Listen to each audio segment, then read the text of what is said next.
नमस्कार साथियों, आप देख रहे हैं यूपी समाचार। यहाँ पर आपको 20 मिनट में यूपी की 50 बड़ी खबरें मिलेगी, तो वीडियो को पूरा जरूर देखें। आज की पहली खबर, यूपी में पारा 39 डिग्री सेल्सियस, 20 जिलों में आंधी बारिश का अलर्ट। यूपी में धुंध और भीषण गर्मी पड़ रही है। पारा 39 डिग्री सेल्सियस तक पहुँच गया है। गोरखपुर समेत 10 जिलों में शुक्रवार को चौथे दिन भी धुंध दिखाई दी। कुछ जगहों पर विजिबिलिटी 50 से 100 मीटर तक सिमट गई। इस बीच उत्तराखंड में बर्फबारी शुरू हो गई है। इसका सीधा असर यूपी में भी देखने को मिलेगा। आने वाले दिनों में ठंडी हवाएं चलेंगी, पारे में गिरावट आएगी। मौसम विभाग ने बताया, पहाड़ों पर बर्फबारी के अलावा एक नया पश्चिमी विक्षोभ सक्रिय हो रहा है। इससे प्रदेश में 15 मार्च से बारिश और आंधी का सिलसिला शुरू होगा। काशी, कानपुर समेत 20 जिलों में रुक रुक कर बारिश होगी।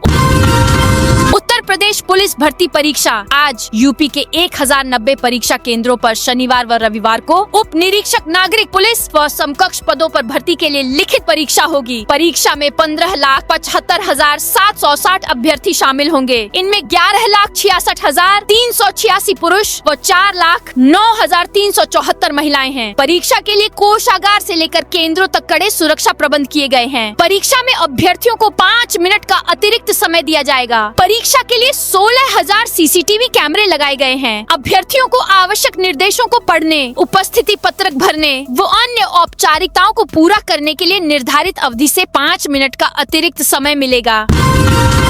बोर्ड परीक्षाओं में पहले भी अभ्यर्थियों को 5 मिनट का अतिरिक्त समय देता रहा है। पीएम किसान सम्मान निधि की 22वीं किस्त जारी प्रधानमंत्री नरेंद्र मोदी ने शुक्रवार को देश भर के 9.3 करोड़ से ज्यादा किसानों के लिए पीएम किसान योजना की 22वीं किस्त जारी की। इसके तहत योग्य किसानों को सीधे उनके बैंक खातों में 2,000 रुपए मिलते हैं। उन्होंने कहा, अभी कुछ देर पहले ही लाखों किसानों के खातों में एक संदेश पहुँचा है। ये वही किसान भाई बहन है जिनमें से ज्यादातर के पास 2014 से पहले न तो मोबाइल फोन था और न ही बैंक में कोई खाता।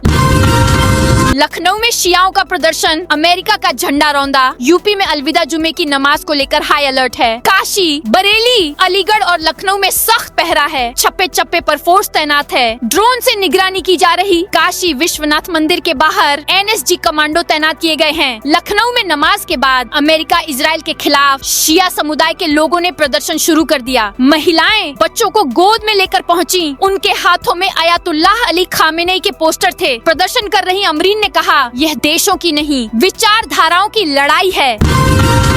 योगी आदित्यनाथ सरकार निजी बस ऑपरेटर्स को दे रही मौका। मुख्यमंत्री ग्राम परिवहन योजना के तहत ग्रामीण क्षेत्रों में परिवहन सुविधा बेहतर बनाने के लिए 15 से 28 सीट वाली निजी मिनी बसों के संचालन के लिए आवेदन प्रक्रिया शुरू कर दी गई है। इच्छुक निजी वाहन स्वामी अपने अपने जिले के सहायक क्षेत्रीय प्रबंधक कार्यालय से आवेदन पत्र प्राप्त कर सकते हैं। प्रदेश सरकार का लक्ष्य इस योजना के माध्यम से राज्य की 59,163 ग्राम पंचायतों को सार्वजनिक परिवहन सेवा से जोड़ना है, ताकि गांवों के लोगों को आने जाने के लिए बेहतर और सस्ती सुविधा मिल सके। आवेदन पत्र जमा करने की अंतिम तिथि 28 मार्च निर्धारित की गई है। चयनित होने पर वाहन स्वामियों को परिवहन निगम को हर महीने 1,500 रुपए संरक्षण शुल्क देना होगा। इसके अलावा 5,000 रुपए की सुरक्षा राशि भी जमा करनी होगी। यूपी में नए शिक्षण सत्र में प्राथमिक स्कूलों में बच्चों को बिना जन्म प्रमाण पत्र व आधार के भी दाखिला होगा। मुख्य सचिव एसपी गोयल ने गुरुवार को सभी जिलों के जिलाधिकारियों के नाम सर्कुलर जारी कर ये निर्देश दिए हैं। 1 अप्रैल से शुरू हो रहे स्कूल चलो अभियान के पहले चरण से पूर्व बच्चों को स्कूलों में दाखिला देने के निर्देश दिए गए हैं और कहा गया कि अध्यापकों की ओर से किसी भी बच्चे को जन्म प्रमाण पत्र अथवा आधार पहचान संबंधी दस्तावेजों के अभाव में प्रवेश से वंचित नहीं किया जाएगा। आगरा के कोल्ड स्टोरेज में अमोनिया गैस लीक गांव खाली कराया गया। आगरा के समाधिया कोल्ड स्टोरेज में गुरुवार रात अमोनिया गैस लीक हो गई। इससे लोगों को सांस लेने में तकलीफ के साथ आंखों में जलन होने लगी। बच्चों को भी उल्टियां होने लगी। सूचना मिलते ही फायर ब्रिगेड की 10 गाड़ियां और पुलिस फोर्स मौके पर पहुंच गया। अनाउंसमेंट कराकर पूरा गाँव खाली कराया गया। लखनऊ में 11 किलोमीटर लंबा ग्रीन कॉरिडोर शुरू। लखनऊ में रक्षा मंत्री राजनाथ सिंह ने ग्रीन कॉरिडोर फेज 2 का शुक्रवार को लोकार्पण किया। समता मूलक चौराहे पर राजनाथ सिंह और सीएम योगी ने फीता काटकर इसे जनता को सौंपा। इस दौरान कॉरिडोर के तीसरे चौथे फेज का शिलान्यास भी किया। झूलेलाल पार्क में आयोजित जनसभा में राजनाथ सिंह ने कहा, इस महीने के अंत या अप्रैल की शुरुआत में लखनऊ कानपुर एक्सप्रेसवे शुरू हो जाएगा। इसके बाद दोनों शहरों के बीच की दूरी मात्र 35 से 40 मिनट के बीच तय हो सकेगी। ये सड़क मुस्लिमों के लिए नहीं, लिखने वाली युवतियां अरेस्ट। सहारनपुर में पुलिस ने 2 युवतियों और 1 युवक को गिरफ्तार किया है। तीनों ने सहारनपुर के बिहारीगढ़ थाना क्षेत्र में दिल्ली देहरादून नेशनल हाईवे पर यह सड़क मुसलमानों के लिए नहीं है जैसे स्लोगन लिखे थे। इन आरोपियों की पहचान सुलेखा, शारदा और जितेंद्र राघव के रूप में हुई है। तीनों की उम्र 25 से 30 वर्ष के बीच है। सभी देहरादून के रहने वाले हैं। गिरफ्तारी के बाद एक युवती ने कहा कि वे सनातन के लिए एक बार नहीं बल्कि 10 बार भी जेल जाने को तैयार हैं। संभल सियो बोले, इतनी खुजली है तो ईरान चले जाओ। मैं देख रहा हूँ कि बहुत सारे लोगों को इस बात की खुजली मची है कि साहब ईरान और इजराइल के बीच में झगड़ा हो रहा है। कुछ लोग बीच में अपनी टांग अड़ाए हुए हैं। अगर इतनी दिक्कत है तो जहाज में बैठ जाओ। यहाँ से जहाज ईरान में फंसे भारतीयों को लेने जा रहा है, उसी में बैठकर चले जाओ और ईरान की तरफ से लड़ो। यह बात संभल जिले के असमोली में सीओ कुलदीप कुमार ने पीस कमेटी की बैठक में कही। कुलदीप यादव ने अपनी दुल्हन के साथ डांस मूव्स किए। क्रिकेटर कुलदीप यादव की शादी के फंक्शन मसूरी में हो रहे हैं। शुक्रवार सुबह 11 बजे से हल्दी की रस्म शुरू हुई जो दोपहर करीब 2 बजे तक चली। हल्दी में युजवेंद्र चहल और अन्य क्रिकेटर्स ने जमकर डांस किया। हल्दी के बाद कुलदीप अपनी दुल्हन वंशिका के साथ डांस मूव्स करते नजर आए। हल्दी के बाद मेहमानों ने स्पेशल लंच किया जिसमें एक थाली की कीमत 20,000 रूपए से ज्यादा है। शाम को संगीत और कॉकटेल पार्टी होगी। आजमगढ़ में यूपीएसटीएफ की छापेमारी। यूपीएसटीएफ और आजमगढ़ पुलिस की संयुक्त टीम ने आजमगढ़ जिले के गंभीरपुर थाना क्षेत्र में चेकिंग के दौरान छत्तीसगढ़ से आ रही मिनी कंटेनर की तलाशी में 1 करोड़ 20 लाख रुपए से अधिक की कीमत का अवैध गांजा बरामद किया गया है। इस अवैध गांजे को मिनी कंटेनर ट्रक में बनी प्लास्टिक की कैविटी में छुपाकर 14 बोरियों में रखा गया था, जिनका वजन 3 कुंतल 54 किलोग्राम बताया जा रहा है। कुशीनगर में सरकारी नाले से हटेगा अवैध कब्जा। कुशीनगर में जिला जेल निर्माण स्थल के पास सरकारी नाले पर हुए अवैध कब्जे को हटाने पर सहमति बन गई है। शुक्रवार को प्रशासन और किसानों के बीच हुई बैठक में यह निर्णय लिया गया। यह नाला लगभग 15 किलोमीटर लंबा है और 2 दर्जन से अधिक गाँवों के बाढ़ व वर्षा जल निकासी का एकमात्र स्रोत है। बरेली में सिलेंडर के लिए लाइन में लगे पुलिसकर्मी। यूपी के बरेली जिले में गैस का संकट गहराता जा रहा है। हालात ये हैं कि अब आम जनता के साथ साथ कानून व्यवस्था संभालने वाले पुलिसकर्मी भी सिलेंडर के लिए परेशान हो रहे हैं। रिजर्व पुलिस लाइन स्थित इंडियन गैस एजेंसी पर शुक्रवार को पुलिसकर्मियों की भारी भीड़ देखी गई। सुबह से ही पुलिसकर्मी अपने जरूरी काम छोड़कर गैस सिलेंडर पाने के लिए लंबी लाइनों में खड़े नजर आए। चित्रकूट में 27 मार्च को 22 लाख दीप जलेंगे। चित्रकूट में आगामी 27 मार्च 2026 को चैत्र रामनवमी और चित्रकूट गौरव दिवस के भव्य आयोजन की तैयारी चल रही है। इस संबंध में जिलाधिकारी पुलकित गर्ग की अध्यक्षता में एक उच्च स्तरीय समीक्षा बैठक आयोजित की गई, जिसमें 22 लाख दीप प्रज्वलित करने का लक्ष्य निर्धारित किया गया। नवाजुद्दीन सिद्दीकी ने अपने पैतृक गांव में खरीदी 55 बीघा जमीन। बॉलीवुड के दिग्गज अभिनेता नवाजुद्दीन सिद्दीकी एक बार फिर सुर्खियों में हैं, लेकिन इस बार किसी फिल्म की वजह से नहीं बल्कि अपने गांव आने के कारण। दरअसल नवाजुद्दीन सिद्दीकी 55 बीघा जमीन का बैनामा कराने के लिए मुजफ्फरनगर के बुढ़ाना के सब रजिस्ट्रार कार्यालय में पहुँचे, लेकिन किसी कारण बैनामा नहीं हो पाया है, जो शुक्रवार यानी आज होगा। बड़ौद में 2 अवैध कॉलोनियों पर चला बुलडोजर। बागपत बड़ौद खेकड़ा विकास प्राधिकरण बीबीडीए ने उत्तर प्रदेश नगर नियोजन एवं विकास अधिनियम 1973 के तहत बड़ी कार्रवाई की है। प्राधिकरण की प्रवर्तन टीम ने बड़ौद क्षेत्र में विकसित की जा रही 2 अनधिकृत कॉलोनियों को ध्वस्त कर दिया। यह कार्रवाई अवैध निर्माणों के खिलाफ सख्त अभियान का हिस्सा है।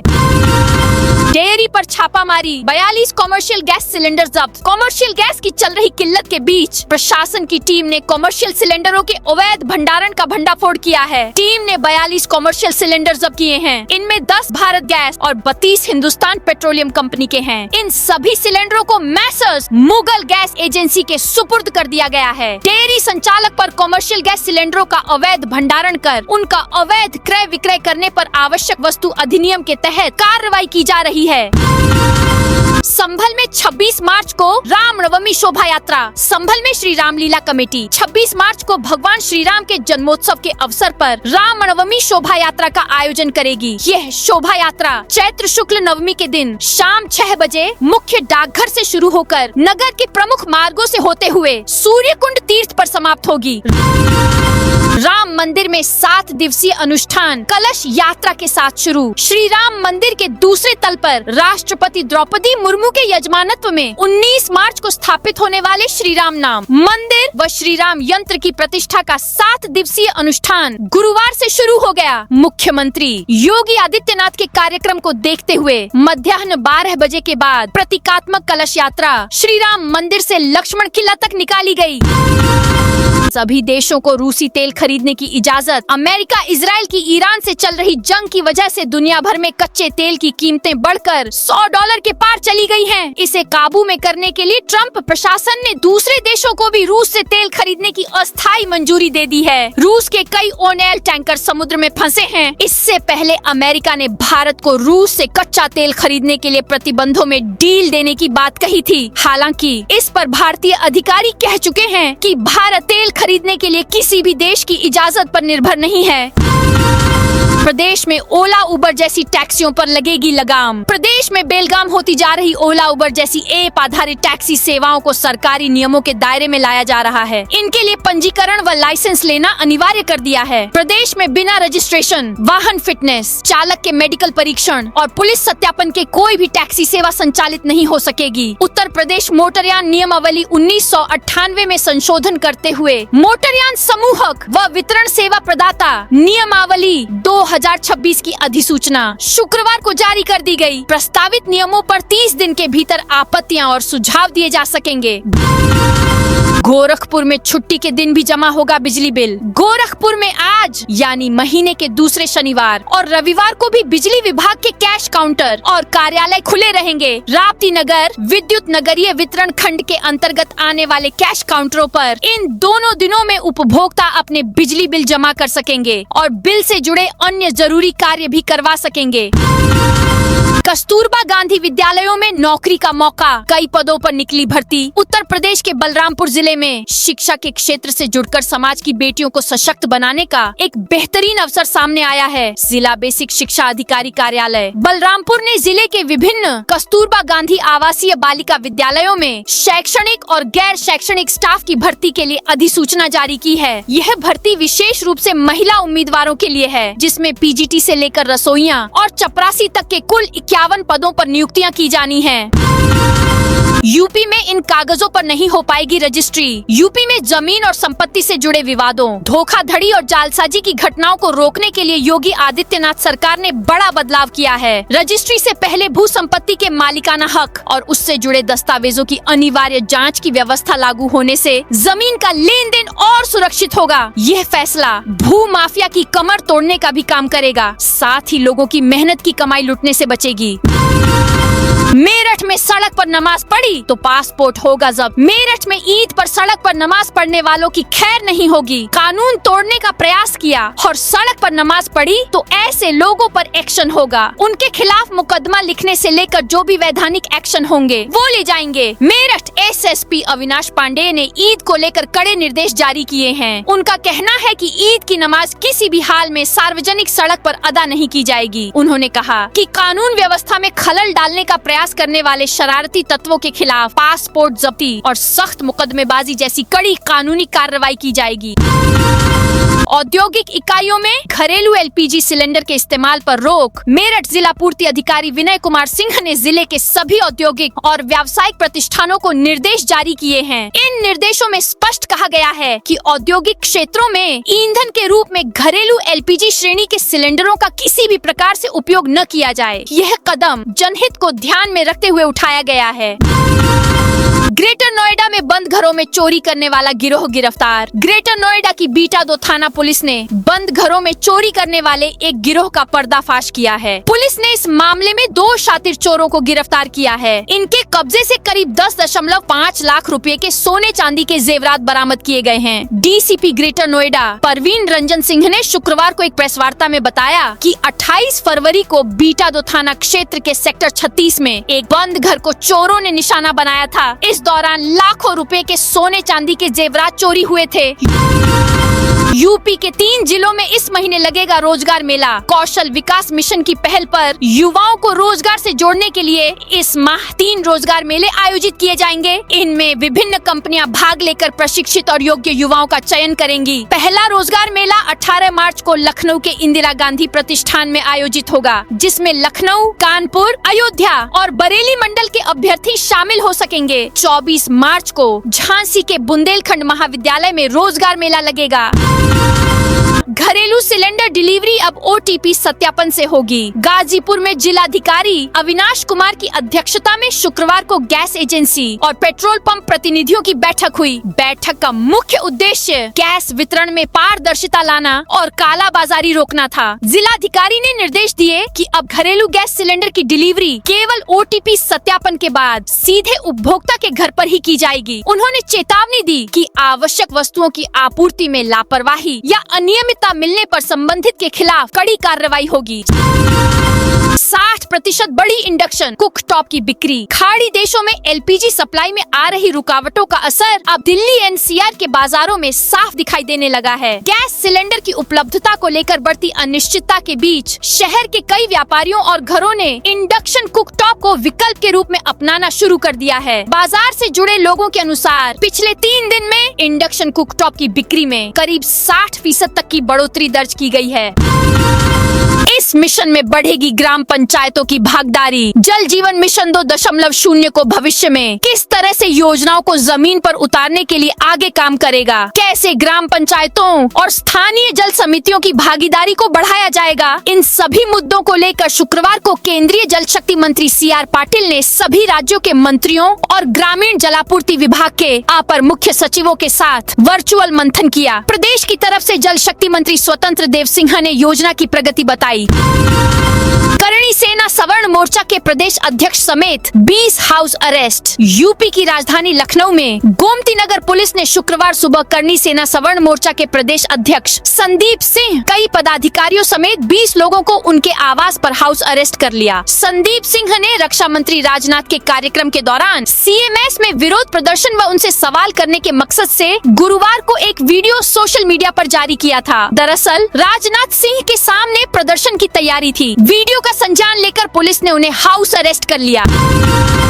शामली गोरखपुर एक्सप्रेसवे से जुड़ेंगे इस जिले के 25 गांव। यूपी के बहराइच जिले में महसी तहसील के 25 गांव शामली गोरखपुर एक्सप्रेसवे से जुड़ेंगे। यहाँ नए निर्माण और बैनामा पर रोक लग गई है। दरअसल तहसील महसी के 25 गांवों से भारतीय राष्ट्रीय राजमार्ग प्राधिकरण परियोजना कार्यान्वयन इकाई बहराइच ने शामली गोरखपुर एक्सप्रेसवे निकालना प्रस्तावित किया है। पहले सर्वे के बाद प्राधिकरण ने उप जिलाधिकारी महसी एवं उप निबंधक कार्यालय को इन गाँवों की प्रभावित घाटों सहित जांच के लिए सूची भेजी है, जिसमें संबंधित विभाग व राजस्व टीमें जुट गई हैं। जांच रिपोर्ट की पुष्टि के बाद प्राधिकरण द्वारा अंतिम अधिसूचना जारी की जाएगी। लखनऊ में राहुल बोले, मोदी साइकोलॉजिकली खत्म। लोकसभा में नेता प्रतिपक्ष राहुल गांधी ने सोमवार को कहा, नरेंद्र मोदी साइकोलॉजिकली खत्म हो गए हैं। मोदी अब भारत के प्रधानमंत्री नहीं रहे, वह अमेरिका के लिए काम कर रहे हैं और नरेंद्र ने सरेंडर कर दिया है। जब मैं यह बात संसद में बोलने जा रहा था तो नरेंद्र मोदी जी भागकर निकल गए। राहुल गांधी सोमवार को लखनऊ में कांशीराम जयंती पर आयोजित कांग्रेस के कार्यक्रम में बोल रहे थे। इस दौरान उन्होंने कहा, नरेंद्र मोदी ने देश की एनर्जी सिक्योरिटी से समझौता कर दिया है, क्योंकि अब अमेरिका तय कर रहा है कि हम तेल कहां से लेंगे। एनर्जी सेक्टर के हालात अभी और खराब होंगे। एलपीजी की कमी कमी से स्विगी जोमेटो पर ऑर्डर घटे। ईरान अमेरिका जंग के बीच भारत में कॉमर्शियल एलपीजी सिलेंडर की किल्लत का असर फूड इंडस्ट्री पर भी दिखने लगा है। कई शहरों में रेस्टोरेंट और क्लाउड किचन गैस की कमी से जूझ रहे हैं। इस वजह से स्विगी और जोमेटो जैसे फूड डिलीवरी प्लेटफॉर्म पर ऑर्डर कम हो रहे हैं। गिग वर्कर्स बताते हैं कि अब दिन के ऑर्डर 30 से घटकर सिर्फ 5 से 10 रह गए हैं, क्योंकि रेस्टोरेंट में मेन्यू बहुत छोटा हो गया है या रेस्टोरेंट बंद हो गए हैं। रोटी, डोसा और पूरी जैसे ज्यादा गैस की खपत वाले फूड को मेन्यू से हटा दिया गया है। इसीलिए लोग अपने पसंद का खाना ऑर्डर नहीं कर पा रहे हैं। स्वच्छ ऊर्जा की बढ़ते और यूपी के कदम। सौर ऊर्जा से रोज बच रहे 4 करोड़ रुपए। उत्तर प्रदेश में स्वच्छ ऊर्जा और सतत विकास को नई रफ्तार देते हुए गाजियाबाद जनपद ने एक क्रांतिकारी कदम उठाया है। औरैया मॉडल का अनुकरण करते हुए गाजियाबाद के जिलाधिकारी ने आदेश जारी किया है कि अब जनपद में किसी भी नए आवासीय भवन का नक्शा तभी पास होगा जब उसमें सोलर रूफटॉप सिस्टम और रेन वाटर हार्वेस्टिंग का प्रावधान होगा। इस पहल का मुख्य उद्देश्य बिजली की बचत के साथ साथ पर्यावरण संरक्षण और जल संसाधनों का संचयन सुनिश्चित करना है। यूपी में अब जमीन खरीदने से पहले होगी मालिकाना हक की जांच। उत्तर प्रदेश में जमीन और संपत्ति से जुड़े विवादों, धोखाधड़ी और जालसाजी की घटनाओं को रोकने के लिए योगी आदित्यनाथ सरकार का हालिया कैबिनेट फैसला आने वाले समय में बड़ा बदलाव ला सकता है। रजिस्ट्री से पहले भू संपत्ति के मालिकाना हक और उससे जुड़े दस्तावेजों की अनिवार्य जांच की व्यवस्था लागू होने से जमीन के लेन देन को अधिक सुरक्षित और पारदर्शी बनाने की दिशा में नई शुरुआत मानी जा रही है। यह फैसला भू माफियाओं की कमर तोड़ने का भी काम करेगा, साथ ही लोगों की मेहनत की कमाई लुटने से बचेगी। तो दोस्तों, यह थी आज उत्तर प्रदेश के सभी जिलों की दिन भर की ताजा और बड़ी खबरें।